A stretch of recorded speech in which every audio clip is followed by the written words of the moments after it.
Hello viewers, पहले एक मैंने वीडियो बनाया था जिसमें मैंने ऑब्सेसिव कंपल्सिव डिसऑर्डर के क्या क्या कॉजेज होते हैं, क्या उनके किस तरीके से हम उनको ठीक कर सकते हैं, इस बारे में मैंने बहुत डिटेल में चर्चा की थी। तो आज के इस वीडियो में बात करने जा रहा हूँ किस तरह से मेडिकल साइंस या स्पेशली हम बात करें एलोपैथी का जो परसेप्शन है अबाउट ओसीडी और जिस तरीके से थेरेपीज में ओसीडी को ट्रीट किया जाता है उसके बीच में क्या फर्क है।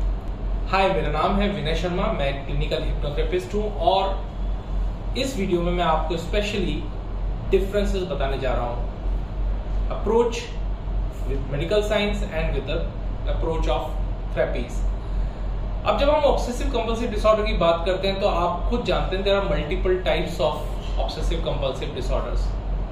बहुत अलग अलग तरह के सिम्टम्स आपको देखने को मिलते हैं। कुछ लोग हाइजीन से रिलेटेड सिम्टम शो करते हैं, कुछ सेक्सुअलिटी से रिलेटेड सिम्टम शो करते हैं। तो अगर हम मेडिकल साइंस के पॉइंट ऑफ व्यू से देखते हैं तो it is a disturbance of the hormone और उस हार्मोन को कंट्रोल करने के लिए, सेरोटोनिन के लेवल को मेंटेन करने के लिए डिफरेंट टाइप्स के मेडिसिन का इस्तेमाल किया जाता है। और ऐसा माना जाता है कि क्योंकि वहां पर एक हार्मोन डिस्टर्ब हुआ है, इसकी वजह से इस तरह के बिहेवियरल पैटर्न्स एग्जिबिट हो पा रहे हैं या एक पेशेंट इस तरीके के सिम्टम्स शो कर रहा है। लेकिन जब हम बात करते हैं न्यूरो लिंग्विस्टिक प्रोग्रामिंग की, कॉग्निटिव बिहेवियर थेरेपी की, हिप्नोथेरेपी की, तो यहाँ पर अप्रोच पूरी तरीके से बदल जाता है।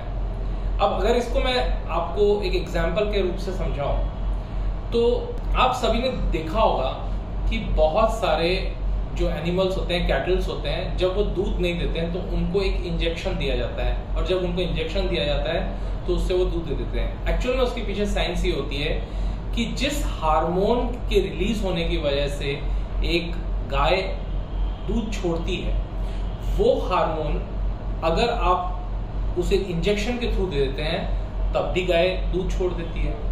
तो बेसिकली खेल तो हार्मोन का था, एक्चुअल में वो हार्मोन रिलीज होता था बछड़े को देखकर, लेकिन अब आपने उसको इंजेक्शन के थ्रू इंजेक्ट कर दिया तो वही हार्मोन की वजह से गाय दूध छोड़ देती है। और अक्सर काफी सारे ग्वाले और दूध वाले इस इंजेक्शन का प्रयोग करते हैं जब गाय दूध कम दे रही होती है या नहीं दे रही होती है तब। ठीक इसी तरीके से हमारे दिमाग का भी प्रोसेस है।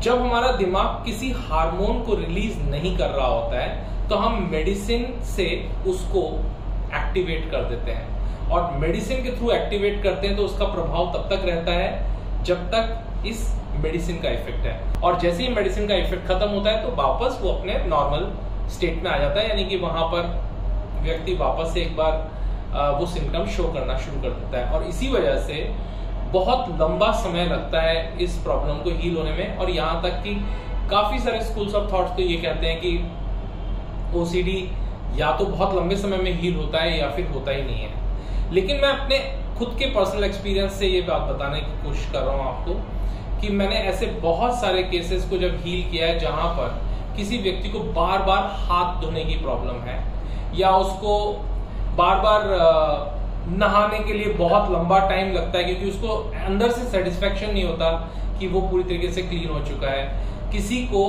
क्लीनलीनेस या जर्म्स की प्रॉब्लम है और उसको जर्म्स से एक तरह का फोबिया है, कहीं पर भी थोड़ी सी गंदगी देखते ही वो इरिटेट होने लग जाता है, बहुत ज्यादा पैनिक में आ जाता है। तो ये सब सिचुएशंस जब भी होती है तब हमें उसके फीलिंग्स पे काम करना होता है, उसके विजुअल्स पे काम करना होता है। तो यहाँ हमें समझना पड़ेगा कि उसका स्टेट ऑफ माइंड क्या है।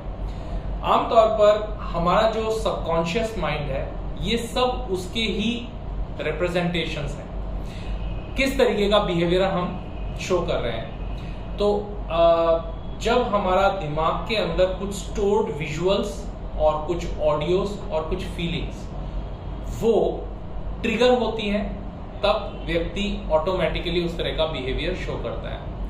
अब जब हम उन कॉजेस पे काम करते हैं, जैसे मैं आपको एक एग्जांपल बताता हूं, आमतौर पर किसी भी व्यक्ति को अगर ओसीडी हुआ है तो उससे पहले आपको जाना होगा और आपको देखना होगा कि ओसीडी हुआ क्यों।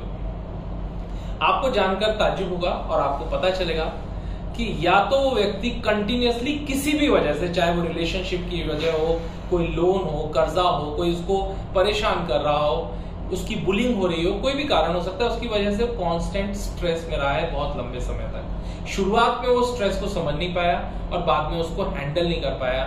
धीरे धीरे सिचुएशन वर्स्ट होती चली गई और वो ओसीडी का शिकार हो गया। या फिर उसकी डाइट प्रॉपर नहीं थी, या फिर कई बार लैक ऑफ एक्सरसाइज। जब कोई व्यक्ति बहुत समय तक एक्सरसाइज नहीं करता, फिजिकली पैसिव रहता है, उसके कारण से भी हार्मोनल डिस्टर्बेंसेस हो जाते हैं। अब बात यह है कि हमें इस चीज पर काम नहीं करना है कि हार्मोनल डिस्टर्बेंस हो चुके हैं, उसको वापस से हम सप्लीमेंट कैसे करें उस हार्मोन को, ये हमारा तरीका नहीं है। हमारा तरीका ये है कि why that hormonal disturbance happened, और जब हम उस चीज पर जाते हैं, हम उसके रूट कॉज पे जाते हैं, तो पता चलता है कि उसके घर में लड़ाई झगड़े हो रहे हैं, उसके घर में कोई मेंटल स्ट्रेस है, पढ़ाई का स्ट्रेस है, वो किसी चीज से बहुत ज्यादा डरता है, उसके साथ सेक्सुअल मोलेस्टेशन हुआ है। और जब ये सब कुछ हुआ, वो ये बात को कहीं एक्सप्रेस नहीं कर पाया, किसी को बता नहीं पाया। और जब ये सब कुछ हुआ, उसके बाद उसने काफी समय एंजाइटी और स्ट्रेस में गुजारे, वो अपनी बात को शेयर नहीं कर पाया। और जब कंटिन्यूअसली वो इस स्टेट ऑफ माइंड में रहा, तो धीरे धीरे उसके हार्मोन्स का डिस्टर्बेंस शुरू हो चुका था। जब ओसीडी के सिम्टम दिखने शुरू हुए थे, तब तक वो नुकसान हो चुका था। तो हमें थेरेपी के साइंस में एक बार फिर वापस वहीं जाना होता है जहां पर की शुरुआत हुई थी, और धीरे धीरे वो जो कॉजेज हैं उनको हील करना होता है। जैसे जैसे हम उन कॉजेज को हील करते चले जाते हैं, ऑटोमेटिकली बॉडी का रिस्पॉन्स चेंज होना शुरू हो जाता है। किसी भी पर्टिकुलर कंडीशन में उसकी किस तरह की फीलिंग्स थी, किस तरह के हेलुसिनेशन या ऑडियोज वो सुनता था, किस तरह के विजुअल्स से उसके अंदर डर, घबराहट, एंजाइटी ट्रिगर होती थी, वो सारे रिसोर्सेज को धीरे धीरे क्लीन किया जाता है। और जैसे जैसे वो रिसोर्सेज जो बार बार उसके इस फियर को या उसके इस बिहेवियरल पैटर्न को ट्रिगर करते हैं, उनको रिमूव किया जाता है, वैसे वैसे व्यक्ति के अंदर स्पॉन्टेनियसली और इंस्टेंटली वो बदलाव महसूस होने लग जाते हैं। अगर आप इस बारे में और भी ज्यादा जानना चाहते हैं, तो मैं आपको डिफरेंट टाइप्स ऑफ ओसीडीज के अलग अलग सिम्टम्स और उन ओसीडी के बाद उसमें किस तरह के रिस्पॉन्सेज और बदलाव लोगों के अंदर मैंने देखे, वो सारे एक्सपीरियंसेस मैं आपके साथ शेयर करने वाला हूं मेरे आने वाले वीडियोस में। तो जुड़े रहिए मेरे वीडियोस के साथ। अगर आपको ये चैनल अच्छा लगा और आप पहली बार आए हैं, तो चैनल को सब्सक्राइब करें, बेल आइकन को प्रेस करें, जिससे कि आने वाले वीडियोस की भी नोटिफिकेशन आपको मिल सके।